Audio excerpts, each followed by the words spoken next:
মায়ের পেট থেকে মানুষ ভূমিষ্ঠ হয়ে আসে যেরকম নিষ্পাপ হয়ে, সেরকম নিষ্পাপ হয়ে যাবে মানুষ তিনটি আমল করলে। নবী আলাইহিস সালামের 3 হাদিসে এই 3টি আমলের কথা বর্ণিত হয়েছে। সহিহ মুসলিমের এক হাদিসে আসছে, নবী আলাইহিস সালাম বলেছেন, মান হাজ্জা ফালাম ইয়ারফুস ওয়ালাম ইয়াফসুক রাজাআ কায়াউমিন ওয়ালাদাতহু উম্মু। যে ব্যক্তি হজ করলো আর হজ করতে গিয়ে নারীঘটিত বা সেক্সুয়াল কোনো অপরাধে অন্যায় জড়ালো না, নিজের লজ্জাস্থানকে হেফাজত করলো আর অন্য সাধারণ কোনো গুনাহ অপরাধও করলো না, এই ব্যক্তি হজ করে যখন আসবে সে মায়ের পেট থেকে ভূমিষ্ঠ হয়ে যেরকম একটা শিশু নিষ্পাপ অবস্থায় আসে ওরকম নিষ্পাপ হয়ে আসবে। তাহলে একটি আমল পেলাম, যে আমলটি হলো হজ করা, যে হজে কোনো কি থাকবে না, সেক্সুয়াল অপরাধ থাকবে না এবং অন্য কোনো গুনাহ থাকবে না।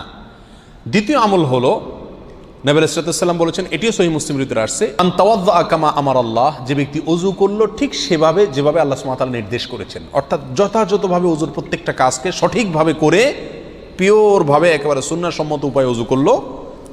ওয়াকামা, এরপরে দাঁড়ালো, ফাসাল্লা, এরপরে সালাত আদায় করলো, ওযুর 2 রাকাত সালাত আদায় করলো। ফাহামিদাল্লাহ ওয়া আথনা আলাইহি ওয়া মাজ্জাদাহু, এরপরে সে আল্লাহর প্রশংসা করলো আর আল্লাহর গুণগান করলো, আল্লাহর স্তুতি বাক্য প্রকাশ করলো। আল্লাহ তাকে অনেক নেয়ামত দিয়েছেন, এই যে সালাত, এই যে ওযু, এই যে ইসলাম, নেয়ামত দিয়েছেন আল্লাহ তাআলা। এর জন্য আল্লাহর কাছে একবার অন্তরের গভীর থেকে আল্লাহর প্রতি প্রশংসা প্রকাশ করলো, আলহামদুলিল্লাহ বললো, আল্লাহর স্তুতি এবং গুণগান সে প্রকাশ করলো, বলল ওয়াফাররাগা কলবাহু লিল্লাহ, আর তার অন্তরকে আল্লাহর জন্য খালি করে নিল। আল্লাহর জন্য খালি করা বলতে অন্তরে দুনিয়ার বড়ত্ব, দুনিয়ার মোহ, দুনিয়ার নেশা, কোনো কিছুর প্রতি টান, যত কিছু থাকে সব কিছুকে তুচ্ছ করে আল্লাহ সুবহানাহু ওয়া তাআলার ভালোবাসা, আল্লাহর আনুগত্য, আল্লাহর প্রতি ঈমান, আল্লাহর প্রতি ভালোবাসা, এটাকে অন্তরের সর্বোচ্চ মাত্রায় স্থান দিল। এই কাজগুলো যে ব্যক্তি করলো, নবী আলাইহিস সালাম বলেছেন, এই ব্যক্তিও রাজাআ কায়াউমিন ওয়ালাদাতহু উম্মু, মায়ের পেট থেকে ভূমিষ্ঠ হয়ে আসা শিশুর মতো নিষ্পাপ হয়ে যাবে।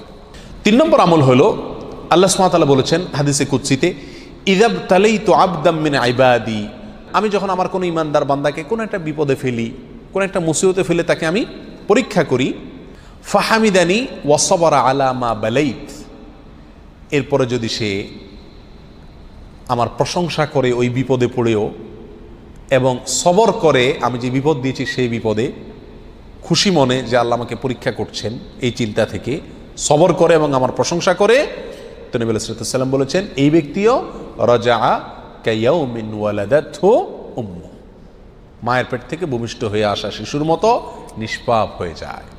আবার বলছি আমরা এক নজরে 3টি আমলের প্রথম আমলটি হলো হজ যদি কেউ করে যেখানে সেক্সুয়াল কোনো অপরাধ না থাকে এবং সেখানে যদি অন্য কোনো অপরাধ না থাকে, অর্থাৎ ফ্রেশ হজ যদি কেউ করতে পারে।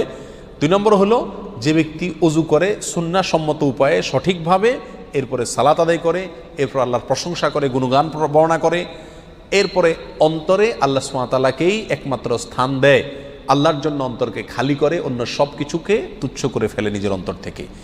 এই ব্যক্তিকে আল্লাহ সুবহানাহু ওয়া তাআলা ওই নিয়ামত দান করেন, অর্থাৎ মায়ের পেট থেকে বিমুষ্টি হয়ে আসা শিশুর মতো মাফ করে দেন। আর তৃতীয় হলেন ওই ব্যক্তি যে ব্যক্তিকে আল্লাহ সুবহানাহু ওয়া তাআলা পরীক্ষা করলেন, কোনো বিপদ দিলেন, কোনো মুসিবত দিলেন, ওই মুসিবতে পড়েও সে আল্লাহ সুবহানাহু ওয়া তাআলা প্রশংসা করে এবং সবর করে, এই কথা চিন্তা করে যে আল্লাহ আমাকে পরীক্ষা করছেন।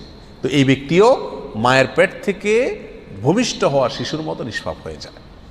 তৃতীয় হাদিসটি মুসনাদ আহমদে বর্ণিত হয়েছে আর প্রথম 2টি হাদিস সহিহ মুসলিমে বর্ণিত হয়েছে। আল্লাহ তাআলা আমাদের সবাইকে আমলগুলো যথাযথভাবে করার তৌফিক দান করুন।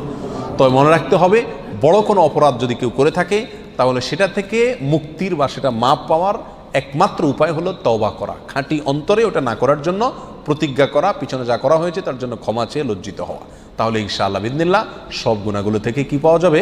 মাপ পাওয়া যাবে। আল্লাহ তাআলা আমাদের সবাইকে সমস্ত গুনাহগুলোকে মাফ করে তারপর দুনিয়া থেকে যাওয়ার তৌফিক দান করুন।